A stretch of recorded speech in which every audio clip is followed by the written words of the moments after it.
Dead in the middle of Little Italy style. Little did we know that my bullets riddle some why. I'ma bust your gun, go then, like a shogun. Claws like Logan, rip my shirt off like Hogan. Hide your body like Hoffa, with scar without Mustafa, Hoochie Walla holla.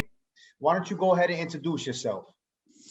What up, everybody? It's your boy, Benny Candela, President and CEO of Stolen Chronicles. We doing it right now, independent. We promote ourselves. We put money behind ourselves. But pretty much all I do is offer a platform and teach my artists how to go about, releasing their own music, copywriting their own, registering their own, and pretty much thinking entrepreneurship. You know what I'm saying? I just give you a little platform on how to build yourself, how to network, how to promote yourself. And next thing you know, people are making clothes, coming up with logos, coming up with things that they never thought imaginable. Because the things I learned from the entertainment industry and being a pro wrestler for 20 plus years, it opened the door for me for doing music. You know what I'm saying? Because I bumped into a lot of big names. You was around too when I was in TNA. I was there. And that's what pretty much opened the door. Like, yo, Benny, you got a God-given talent. You ain't using it, bro. How long have you had Stolen Chronicles, first of all? When did you officially start Stolen Chronicles? I started Stolen Chronicles, I'm going to say like late 2015. Okay. I was with a music group, Live With It Family Strong. They put me on, bro. They pretty much guided me, put me under their wing, and showed me the ropes pretty much on how to run your own independent label. What you got to do, you got to pay to play. You got to have a good plug. That plug has got to vouch for you. And you come with your best bars, you come with your best written song, you go, you know what I'm saying, to get yourself out there. That's what I've noticed about Stolen Chronicles since the beginning. You guys are all about bars. Straight hip hop from the roots, nothing more, nothing less. I know you guys also have Spanish reggae artists. You have people that have been in the game for a while. Why Stolen Chronicles? What's up with that name? Why did you name your label Stolen Chronicles? That's a good question, bro. The way I came about coming with Stolen Chronicles, right? It was me and my old lady. My old lady, we was sitting in a room back in Massachusetts. We were living in Webster. Okay. And she was like, yo, if you want to come up with a record label, right, what would you call it? At first, I was thinking about some Beast Mode Squad or something like that. So what I did was we was in an interim of like discussing prophecies, discussing biblical scripture, right? What I did 3 times was I put my hand on the Bible and I'm like, yeah, you know what should I name my record label, right? So when it opened it up, it landed on 1 Chronicles. I closed it back, and when I opened it back, it was on 3 Chronicles. Okay. There was no pages folded, mind you. There's no bookmark in this Bible. It's brand new. You know what I'm saying? So I let my wife close the Bible, open it up. She got something like Matthew. Cool. She gives me back the Bible. And on the 3rd time, I opened it and it landed on 1 Chronicles again. And I'm like, I guess this is it. Stolen Chronicles, because sooner or later, people's going to be biting off my music or remixing my shit. So it's already happening. It's already you got to take that as a compliment. You got to take that as a compliment, man. Yes. It's homage nonetheless. I'm like, okay, I'm doing something right. You know what I'm saying? You're doing something right when somebody bite off your shit. You know what I'm saying? Who would you say you studied your craft off of growing up? Who did you look up to hip hop wise? Tell them your inspiration and why. My inspiration is Big Pun, man. Big Pun all day, baby. Being that he's from the Bronx, just like me, being a Puerto Rican, the first Puerto Rican to ever go platinum and pretty much rep the South Bronx. Fat Joe was doing it too. Gotta let him know, Joe. Gotta flow, Joe. And Big Pun was a big inspiration because I grew up a fat kid too. You know what I mean? I was always chunky on the big side and shit. So you related? Yeah, man, I related to Big Pun. You feel me? That nigga was a beast, a monster. So, being from New York and being a fat kid, you get picked on a lot. You know what I mean? Until you rock them real quick. I don't bofetazo. Yo, hold that down, B. I ain't nigga. Good night. Yeah. Right. Hey, because they said Pun was about that too. Yo, Pun used to put it in, bro. He used to put chains around his hand and bitch slap niggas. So what's your favorite Pun song? Capital Punishment. Okay. Beware is another good one. Twins Deep Cover. You know what I'm saying? That's what captivated me when Twins Deep Cover came out, because they remixed it over the Snoop and Dre song. That's a classic. That was a classic. So when I heard Pun remix that shit, I thought, I was expecting Snoop Dogg or Dre to come on. Then when Snoop Dogg was introducing Pun, I'm like, what the fuck? That's how you know there was love in hip hop, especially at that time. Yes, because it was like, it was frowned upon to be, even though Puerto Ricans was always around in the midst of hip hop, evolving and being created, because you always had Puerto Rican cats like DJ Ruby D And all these Puerto Ricans, bro, would break dance to every MC or come up with their own words. And there was a wordsmith out of every group. There was always originality. Right? Exactly. So hip hop was founded on Blacks and Puerto Ricans. And now hip hop, what has become from hood journalism, now it's a worldwide thing. You got Russian rap, you got Italian rap, French rap, you got Haitian rap. You know, it's everywhere, bro. So let me ask you about that then. What do you think about other nations adapting to hip hop culture and then actually creating their own style and their own culture within their nation? I think it's fucking amazing. I think that they utilize and adopted how we used to, express ourselves. It's a freedom of expression. And you got to remember, a lot of these countries, it's against the law to express yourself. Pretty much like freedom of speech, we supposed to have it. You feel me? And these countries, they're like barred and banned from speaking their mind against politics and government. Very true. Very true. You know what I'm saying? So they can't talk about how hungry they are in their province. They can't talk about how they wish they had a new leader because, they get rounded up. So you're saying for a lot of these countries, hip hop is kind of a form of expression and speaking out against maybe politics or something deeper than that. It's just a way of speaking out. And one thing I always loved about hip hop is hip hop always went against the grain. I know you remember the slang word butters and all that. That shit is butters. That shit is butter. You know what I'm talking about. Like we took hip hop took words and said we making that ours. It created a movement everywhere where people said we don't necessarily have to follow these rules. So I can definitely feel you on that, man. I see you getting a lot of love from other countries too. Overseas, I got a lot of love from Russia, believe it or not. So das vidanya to Russia, salute to India, Kemcho, namaste. You know what I mean? Y'all show me nothing but love and respect. Hong Kong, Japan, I love y'all. Sapporo Ichiban all day, konnichiwa, blanco-san, you know what I'm saying? So all these countries, man, I just got nothing but love for you guys. We're all human beings. And so what I notice has been dying from the world is the injection of love. You feel me? Not just be on some cornball shit or some guru shit, but it is what it is. People need to hear that. It is. Right. There's a lot of hatred. People need to hear that. Right. I think all lives matter, my nigga. It's like big facts. We bleed the same color. You feel me? I think what you're saying, hip hop has proven that.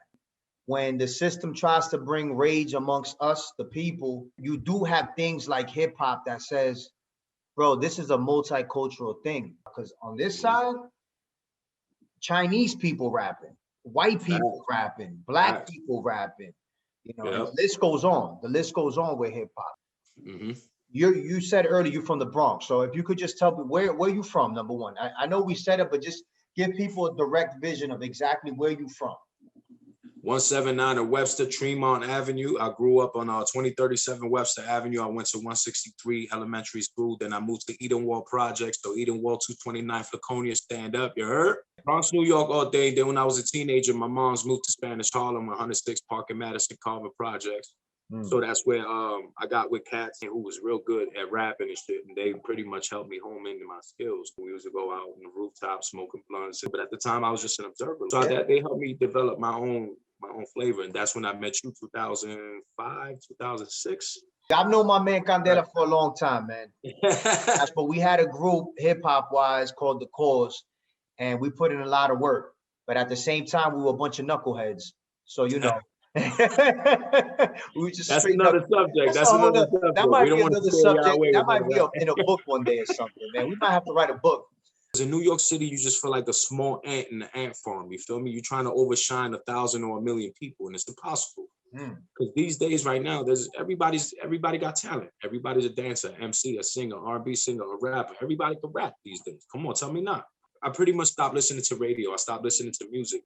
That way, when I come up with my own shit, they can't be like, yo, Benny, you sound like such and such. I stopped listening to hip hop in general. After like 2010, I stopped listening to radio, mainstream shit. You didn't want to be influenced by anybody else. Right, exactly. So I'm like, it was hard for me to break away from it being influenced by Big Pun. It's a good thing. But when people were telling me, bro, you sound like just like Big Pun. And I'm like, that's homage, but I want to develop my own style too. Yeah, you don't want to be stuck in a box. Right, exactly. I had a mentor who always told me, keep that energy, man, because you can't let nobody, step on your name. You can't let nobody step on your choices and decisions as you as an artist, as a person, as an individual yourself. It's not going down like that. It's Not going from the down roots like you that. came from. Right. Making music has always been like a God-gifted talent. If it wasn't for music, my nigga, I could have been doing a 5-year bid, a 10-year bid somewhere. I got a good, strong group, Stolen Chronicles. I got 7 members. And Des McGraw, Kojak, Smoke, my newest arrival Solo, Mr. Sandman. Bro, it's just been hectic. These guys are keeping me on my toes, keeping me busy. They always say, yo, Benny, I got this project, I got this to do. And I'm like trying to mix everything down, send it back. Are you the CEO? Yes. You also do the production. Is that Yes. correct? So it seems like it's a one-man show. It is. To a certain extent. You know, in order for anything to move, you always need people behind you. So I don't mean it necessarily just you, but in production and feeding out the music, you're behind that. Yes, I'm behind the keys, and Ben Gravel, he was an original Stolen Chronicles member. Okay. So therefore, he came back this year. Now he's ready. He's got his laptop, his studio set back up. So he's our production. He's our beat maker, our producer. So this is how we work. You know what I'm saying? We formulate. Then I work with a lot of good producers, industry producers like Wishmaster. You know what I'm saying? Wishmaster Beats, Legion, Animal Domination. I work with them. A lot of good, strong features like Corrupt, Razzcaz, Planet Asia, Lydia Caesar, Vidal Garcia, and Constantine, man. So, you know, they've been keeping me on my toes, busy, signing contracts. Since I've known you, you've always been on your grind. Always. Yes, sir. Tell the people a little bit about your wrestling experience and how much that inspired you. Did that affect any of your hip hop, or was that something completely separate in your life, or did that go hand in hand? It pretty much went hand in hand, because once you're in the entertainment business, it's like you never forget how to entertain. Once you're in front of that stage and in front of that crowd, you become your character. You become that person you build for people to know. You know what I'm saying? Like wrestling, I broke into wrestling in 1996, New York City, with Ben Ligestrom. It was a commercial at the WWE Monday Night Raw at the time. They called it WWF.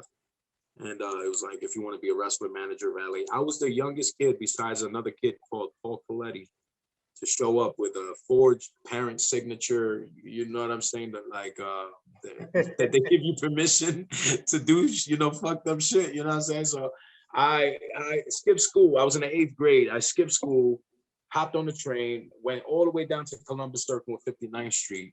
And there was a big wrestling ring. I mean, the WWE size 20 by 20 wrestling ring with the red, white, and blue ropes. I was blown away. I just went to Madison Square Garden to see Shawn Michaels and Razor Ramon, Triple H, and Diesel hugging the middle of the ring. And when I seen that, I was blown away, bro. The first thing I wanted to do was get in the ring and run the ropes to see if the ropes really throw you. You know what I'm saying? Really spring your ass.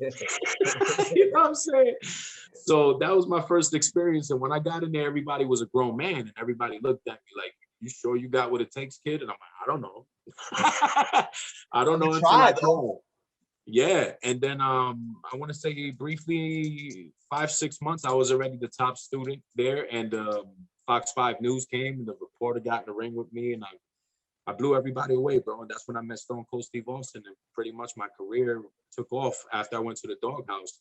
And then Homicide, I got a name drop right now. So Homicide from the Doghouse, so you know him as Homicide in TNA, LAX, Low Key. Got a lot of guys like Ricky Atlas, you know him as Ezekiel Jackson. The Amazing Red, SAT, Low Life Louie, Julius Smokes, all these guys, the Grim Reaper, EC Negro, we all came from the Doghouse, and it was something special, man, because we treated this place like a dojo, and we was a bunch of misfits from the hood. So we couldn't be wrestlers because we didn't have blonde hair and blue eyes. And we overcame all obstacles, bro. We studied the Japanese art of strong style, and we ran with it, bro. We was very popular for being stiff, being full contact, you know, running chain spots. Yeah. And when Ring of Honor came out, that pretty much showed homage to everybody who was represented the Doghouse. Me, unfortunately, I cut myself short in a lot of good things, man, because I always had personal shit going on. So as soon as I was like in Ring of Honor, I had a good booking, good match. I stopped coming, personal problems. I don't remember what it was at the time. You know what? At the end of the day, the wrestling was something, a part of you. It disciplined you. Yes.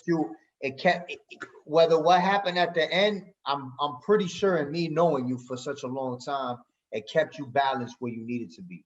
Because it kind Yeah, of like you was with a brotherhood, and it was an aggressive thing, so you was able to get certain things off your chest in a physical way. You know what I mean? It's like to a certain extent, yeah. You get to release a lot of aggression. You know what I'm saying? Like you can have a rough week at work. Wrestling has always kept me grounded when it comes to being pissed off at work for a whole week straight, and then I get to beat the shit out of somebody who's willing, you know, like, yo, let's go ham, let's beat the shit out of each other, and you feel better at the end of the day. You see me, I took you live. I went a few times. You can probably catch videos online. I don't know if he wants to share them. I don't know if they're on YouTube or not, but I know this. Benny Blanco is still my name, ladies and gentlemen. Benny Blanco is not nobody's name. I put too many years behind that name, too much prestige behind that name for somebody to just give away my name without my consent and my permission. That's a fucking no-no. I've been using the original Benny Blanco. Catch him on. I'm the original Benny motherfucking Blanco, the boogie down brawler. You can stay what you want. I kept it simple. I'm like, all right, you know, I keep the first name Benny and I changed the last name to Candela. Because my whole family was like, yo, dale candela, dale candela, dale candela. So I ran with it. What's your latest project right now that people need to look for? My latest project right now was called Time Is Now, featuring Lydia Caesar, produced by Wishmaster Beats. It's now on Spotify, iTunes, YouTube, anywhere you can possibly stream. I have singles set to release every month throughout the whole year of 2021 until 2022. We're currently working on our next album for the whole Stolen Chronicles group, which is called Unveiling the Chronicles Volume 2, which, yes, you're going to be on that one. And Scar as well. Definitely. And just working and doing good things. And I have another bombshell to drop. Stolen Chronicles is on a new soundtrack for a video game called Sons of the Apocalypse, which is going to be free download for Xbox Live, Stream, Steam, and PC and everything like that. So your boy Benny Candela is a main character in the game as well. So I'm blessed. I've been blessed to take part in a lot of big projects, and you know, for being I feel like a new coming underground artist and not known like that, not a household name, for me to be experiencing these things is a blessing. How do they find you? You can find us on Deezer. You can find us on Tidal, Amazon Music, iTunes, Apple iTunes. All you got to do is type in my name, Benny Candela, Benny, space Candela, Candela. And our newest over the summer project is called Stolen Chronicles Presents The Untouchables. You could stream it on YouTube. You can download it on iTunes and stream it as well on Spotify. I have a lot of singles. I have a lot of albums as well. I got an album, 5-song EP called Distorted. #1 single on it is called Gave You My Love featuring Scar. It's a dope trap banger we put together. I'm saying I'm proud of it. So pretty much keep up. Yeah. What I'm doing right now. If you connect with my man Benny Candela, you're gonna get what you're looking for, and that's music. Yes, we cover content. Talking that shit now, put to the test. Chronicles on it, repping the best. You wanted to fight, might be tonight. Dim out the lights, tape it up tight. Smoking the bone, taking a stroll. Niggas are prone, one in the troll. Fucking with me, heads gonna roll. Benny for prayers, who's gonna vote?